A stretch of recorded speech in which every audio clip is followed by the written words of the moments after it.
प्रिय छात्रों, हिंदी के इस शिक्षण सत्र में आपका हार्दिक स्वागत है। आज हम काव्यखंड के अंतर्गत कविवर बिहारी द्वारा रचित नीति शीर्षक दोहों के प्रथम भाग का अध्ययन करेंगे। ये दोहे बिहारी सतसई से संकलित हैं, जो कविवर बिहारी की अक्षय कीर्ति का आधार है। इस कृत में 713 दोहे और 6 सोरठों को मिलाकर कुल 719 छंद प्रामाणिक माने गए हैं। नीति शीर्षक के अंतर्गत कक्षा 10 के पाठ्यक्रम में कुल 7 दोहे सम्मिलित हैं, जो छंद संख्या 9 से 15 तक हैं। इन्हें 3 भागों में प्रस्तुत किया जाएगा। इस भाग में छंद संख्या 9 और 10 की व्याख्या एवं काव्य सौंदर्य प्रस्तुत है। इनमें 2 राजाओं द्वारा शासित प्रजा के कष्ट एवं बुरे व्यक्ति के प्रति संसार के दृष्टिकोण का तार्किक वर्णन किया गया है। छंद देखें। दुसह दुराज प्रजानु कौ, क्यों न बढ़े दुख द्वंद्व, अधिक अंधेरो जग करत, मिली मावस रविचंद। संदर्भ प्रस्तुत सारगर्भित, मार्मिक एवं उपदेश प्रधान काव्य पंक्तियाँ हमारी पाठ्यपुस्तक हिंदी के काव्यखंड के अंतर्गत नीति शीर्षक कविता से अवतरित हैं।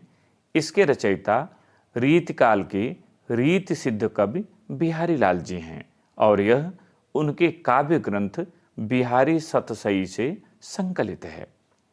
प्रसंग। प्रस्तुत नीतिपरक दोहे में कवि ने सूर्य एवं चंद्रमा के माध्यम से बताया है कि 2 राजाओं द्वारा शासित राज्य की प्रजा का कष्ट बहुत अधिक बढ़ जाता है। कठिन शब्दों का अर्थ देखें। दुसह असह्य, दुराज 2 राजाओं द्वारा शासित राज्य, द्वैध शासन, प्रजान माने प्रजा। दुख दंड, दोहरा दुख, दोहरा कष्ट।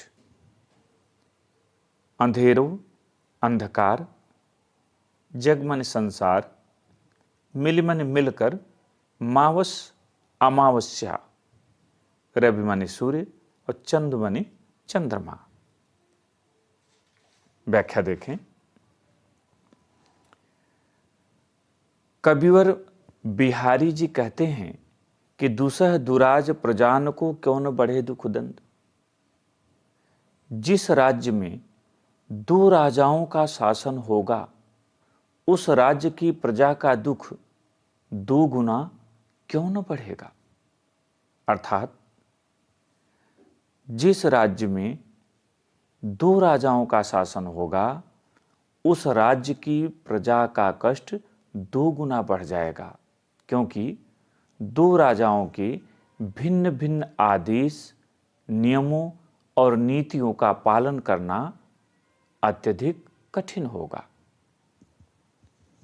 अधिक अंधेरो जग करत, मिल मावस रविचंद।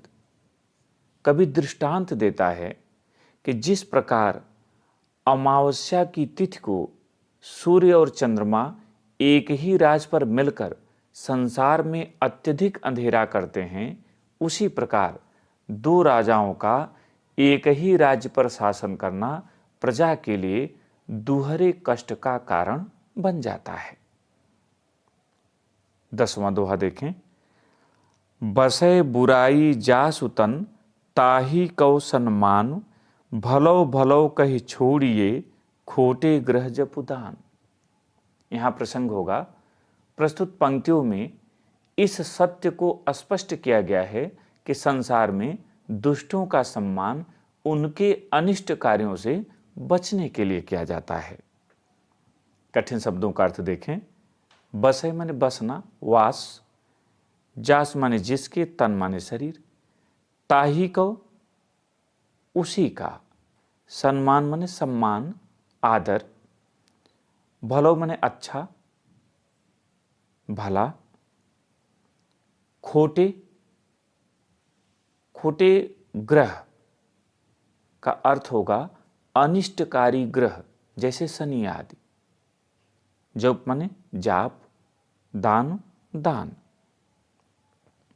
व्याख्या देखें।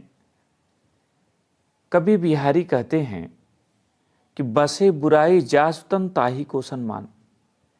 जिस मनुष्य के शरीर में बुराई का वास होता है उसी को संसार में सम्मान दिया जाता है। ताहि को सम्मान, उसी को संसार में सम्मान दिया जाता है। भलो भले कह छोड़िए खोटे ग्रह जब दान। यही कारण है कि जो अच्छे होते हैं उन्हें तो अच्छा कहकर, भला कहकर छोड़ दिया जाता है, किंतु जो बुरे होते हैं, दुष्ट होते हैं, उनसे बचने के लिए दान व जाप किया जाता है। अर्थात संसार में जो दुष्ट प्रकृति के लोग होते हैं उनको अत्यधिक सम्मान दिया जाता है। इसका कारण यह है कि संसार की यह प्रवृत्ति है, यह स्वभाव है कि अच्छे को अच्छा कहकर छोड़ देते हैं और बुरे ग्रह शनि आदि के लिए जाप और दान दक्षिणा करते हैं। इस पर आधारित काव्य सौंदर्य देखें। पहले 9वें दोहे के लिए पहला, प्रस्तुत पंक्तियों में कवि ने द्वैध शासन की कमियों को उजागर किया है। दूसरा रस शांत रस, तीसरा छंद दोहा छंद, चौथा अलंकार अनुप्रास, श्लेष एवं दृष्टांत, पांचवा भाषा ब्रज, छठा शैली मुक्तक, सातवां गुण प्रसाद और आठवां शब्द शक्ति अभिधा एवं लक्षणा। इसी तरह से 10वें के लिए देखें काव्य का सौंदर्य। पहला, प्रस्तुत पंक्तियों में कवि ने संसार की वास्तविकता को उजागर किया है। दूसरा रस शांत रस है, तीसरा छंद दोहा, चौथा अलंकार, यहाँ अनुप्रास, पुनरुक्त प्रकाश और दृष्टांत आदि कई अलंकार हैं। पांचवां भाषा ब्रज, छठा शैली मुक्तक, सातवां गुण प्रसाद, आठवां शब्द शक्ति अभिधा और 9वां भाव साम्य। महाकवि गोस्वामी तुलसीदास ने भी इसी प्रकार का विचार व्यक्त करते हुए कहा है, टेढ़ा जानि सब बंदई काहू, वक्र चंद्रमहि ग्रसैन राहु। प्रिय छात्रों, मुझे उम्मीद है कि आपको यह भाग अच्छी तरह समझ में आ गया होगा। दूसरे भाग के साथ फिर मिलेंगे। बहुत बहुत धन्यवाद।